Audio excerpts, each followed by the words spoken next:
যে উলুধ্বনিটা কোথেকে আসছে। এই উলুধ্বনি আরবিয়ান কান্ট্রিগুলি থেকে আসছে, সৌদি আরব থেকে আসছে। এখনো শুভ কাজে তারা উলুধ্বনি দেয়।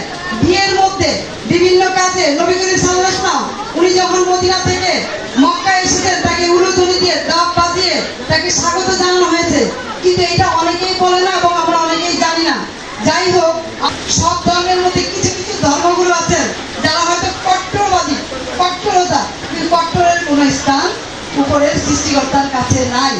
উনি যেখানে বাস বিচার করেন না, উনি সকাল সন্ধ্যা যেখানে বাতি জ্বলছে, আপনার কি বলে মন্দিরের মসজিদে আপনার আজান হচ্ছে, মন্দিরে উলুধ্বনি হচ্ছে, সেইগুলি উনি পছন্দ করেন, যিনি আমাদের সৃষ্টি করেছেন। আপনারা জানেন কি, আমাদেরকে দিন দিন শুধু এই নিজের মধ্যে বন্দী করে রাখা হচ্ছে। আমাদেরকে বলা হচ্ছে যে তুমি শ্রেষ্ঠ, তুমি শ্রেষ্ঠ। আসলে কেউই শ্রেষ্ঠ না, সকল মানুষই শ্রেষ্ঠ। কারণ আল্লাহ মানুষকে ভালোবেসে এই পৃথিবী সৃষ্টি করেছে। যদি শুধু ইবাদতের জন্যই সৃষ্টি করতো, যে আপনি 5 ওয়াক্ত নামাজ পড়বেন আর সকাল সন্ধ্যা মন্দিরে এসে পূজা দিবেন, তাহলে আল্লাহর ফেরেশতার অভাব ছিল না।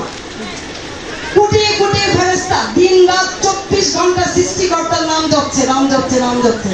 তাহলে ওই ইবাদতই তার জন্য যথেষ্ট ছিল। উনি এই পৃথিবী সৃষ্টি করেছে, মানুষকে সৃষ্টি করেছে মানুষকে ভালোবেসে, নবী করিম সাল্লাল্লাহু আলাইহি ওয়াসাল্লামকে ভালোবেসে। উনি ওনার মাঝখানে পৃথিবীকে উনি পাঠিয়েছেন, নবী করিম সাল্লাল্লাহু আলাইহি ওয়াসাল্লামকে উনি পয়গাম পাঠিয়েছে আল্লাহত্ব দেখার জন্য, মানুষের মাঝে মানুষের ভালোবাসা তৈরি করার জন্য।